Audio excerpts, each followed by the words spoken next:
जय Hind. Indian news analysis के एक नए एपिसोड में आज हम बात करने वाले हैं आर्मामेंट एयर सोर मॉड्यूलर हैमर यानी एएसएम हैमर के बारे में।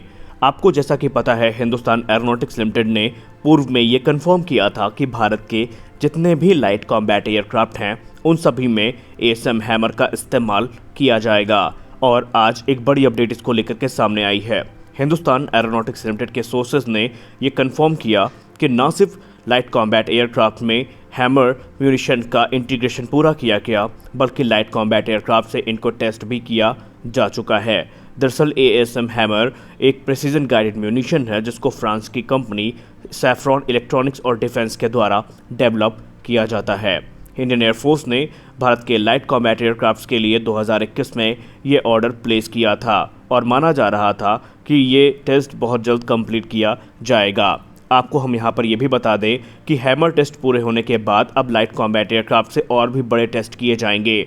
जैसा कि जॉइंट डायरेक्ट अटैक म्यूनिशन को लेकर के आपको तो पता चल ही गया होगा कि भारत ने तकरीबन 250 की संख्या में जो जेडएम्स हैं इनको अमेरिका से ऑर्डर किया है। और अब मीडिया अपडेट ये बताती है कि इसी वर्ष जॉइंट डायरेक्ट अटैक म्यूनिशन यानी जेडएम के जो टेस्ट हैं वो इंडियन एयरफोर्स के द्वारा आयोजित किए जाएंगे। ये टेस्ट होते ही Indian air force light combat aircraft से स्मार्ट एंटी एयरफील्ड वेपन का और भी टेस्ट करने वाली है। और उसके बाद आपको और भी कई हथियार ऐसे हैं जिनके टेस्ट होते दिखाई पड़ेंगे, जिनमें हमारी अस्त्र मार्क 1 भी है, जिनका इंटीग्रेशन इस समय लाइट कॉम्बैट एयरक्राफ्ट में किया जा रहा है। इस चीज़ की भनक सबसे पहले हमको डीएसए एग्जीबिशन 2022 जो कि मलेशिया में आयोजित किया गया था वहाँ पर लगी थी, जहाँ पर हिंदुस्तान एरोनॉटिक्स लिमिटेड के टॉप ऑफिशियल्स ने बताया था कि बहुत जल्द हैमर के जो टेस्ट हैं वो किए जाएंगे, क्योंकि उनका ये कहना था कि जो इंटीग्रेशन प्रोसेस है वो प्लान्ड एक्टिविटी के तहत पूरा हो चुका है और अब इसका जो ड्रॉप टेस्ट है वो किया जाएगा। और अब ऐसा हो भी चुका है। हालांकि सोर्सेज ये भी बताते हैं कि ये जो स्टैंडर्ड म्यूनिशन है ये 70 किलोमीटर की दूरी तक एनिमी के किसी भी टारगेट को तबाह कर सकता है। इनका इंफ्रास्ट्रक्चर चाहे जितना भी मौजूद हो मजबूत हो वो हैमर के अटैक से नहीं बच सकता। लेकिन आपको बता दें कि अभी तुरंत ही हैमर को हम प्रयोग में नहीं लाएंगे, क्योंकि इनके अभी और भी ट्रायल्स किए जाएंगे। फिलहाल एक लाइट कॉम्बैट एयरक्राफ्ट तकरीबन 5 हैमर म्यूनिशंस को कैरी कर सकता है। और एयरक्राफ्ट जो हमारा है light and combat aircraft LCA Tejas, ये पहला ऐसा जहाज़ नहीं है जो हैमर को कैरी करता हो। हमारे जो राफेल जेट्स है वो ऑलरेडी हैमर वेपन से इक्विप है।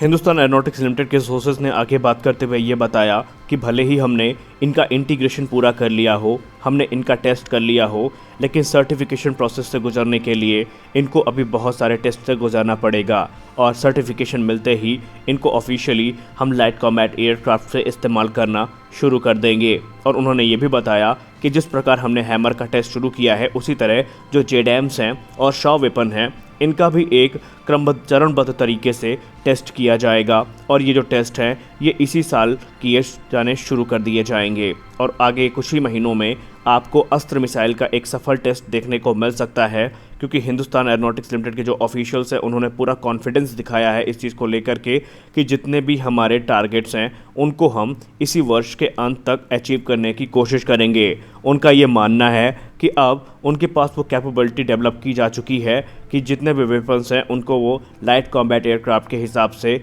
मॉडिफाई कर सकते हैं और टेस्ट भी कर सकते हैं। फिलहाल हम आपको बता दें कि जो एएसएम हैमर है ये अलग अलग गाइडेंस किट के साथ आएगा और अलग अलग प्रकार के जो ये स्टैंडर्ड बॉम्ब बॉडीज़ हैं उनमें कंपैटिबल है, जैसे कि 125 किलोग्राम, 250 किलोग्राम, 500 किलोग्राम और 1000 किलोग्राम के जो किट हैं उसमें ये फिट किया जा सकता है।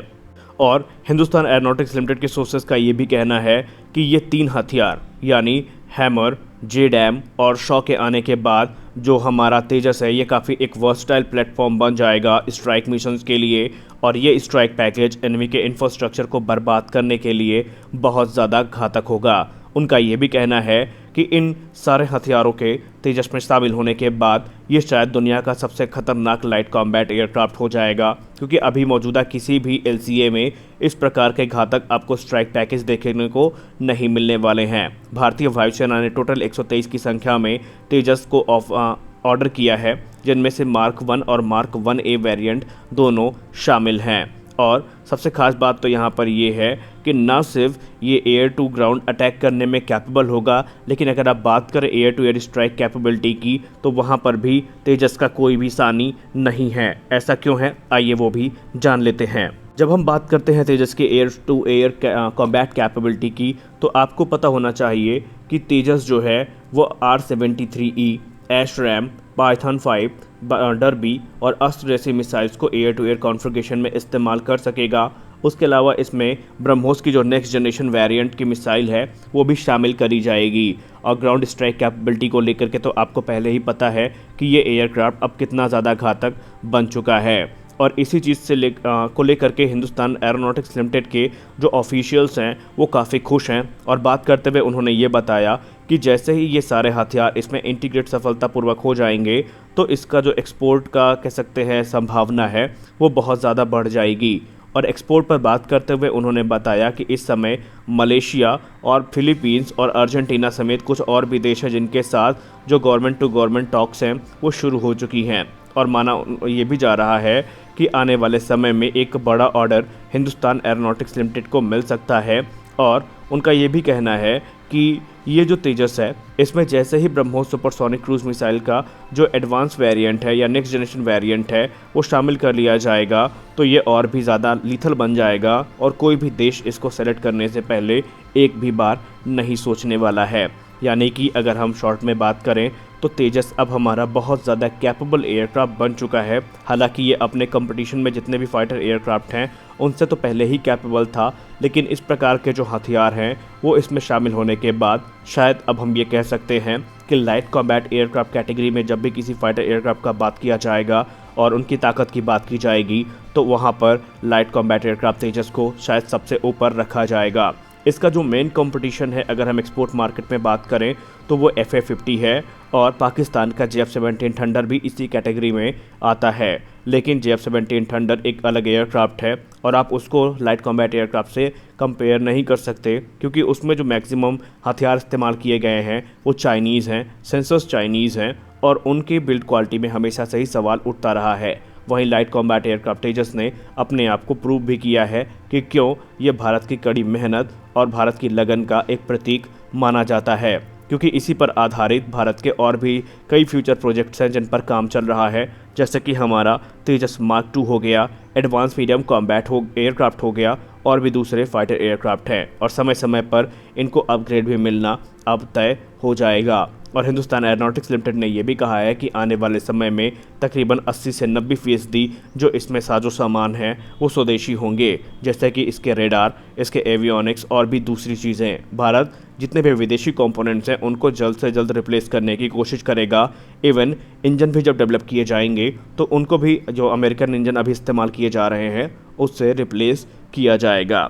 यानी कि तेजस हमारा एक ही बहुत ही ज़्यादा कैपेबल एयरक्राफ्ट बनने वाला है। और जब भी बात होगी इंडिया के एविएशन हिस्ट्री की तो तेजस का नाम शायद सबसे आगे लिया जाएगा। वहीं तेजस को लेकर के एक बड़ी अपडेट तो ये भी है कि इसी वर्ष जून में आपको तेजस के मार्क 1A वेरिएंट की पहली उड़ान देखने को मिलेगी। हालांकि वो कुछ और नहीं होगा बल्कि तेजस मार्क 1 का एक कस्टमाइज वेरिएंट होगा जिसको टेस्ट किया जाएगा as a flying test bed और उसके टेस्ट पूरे होने के साथ ही आगे की जो सीरीज़ ऑफ ट्रायल्स हैं वो शुरू कर दिए जाएंगे और मार्च 2024 में भारतीय वायुसेना को पहला तेजस मार्क 1A मिलेगा और 2027 तक तेजस मार्क 1A के जितने भी ऑर्डर हैं जो कि 73 की संख्या में बताए जा रहे हैं वो पूरे कर लिए जाएंगे। और जो ट्रेनर वेरिएंट है उनका भी टेस्ट आने वाले समय में 2023 की शुरुआत में आपको देखने को मिल जाएगा। यानी 2022 के अंत से लेकर के 2028 तक आपको निरंतर इनसे संबंधित रोचक अपडेट्स मिलने वाली हैं। तो अब जिस चीज़ का हमें इंतज़ार था वो घड़ी धीरे धीरे हमारे नज़दीक आ रही है। तो फिलहाल के वीडियो में बस इतना ही, मिलते हैं अपने अगले वीडियो में, तब तक के लिए जय हिंद।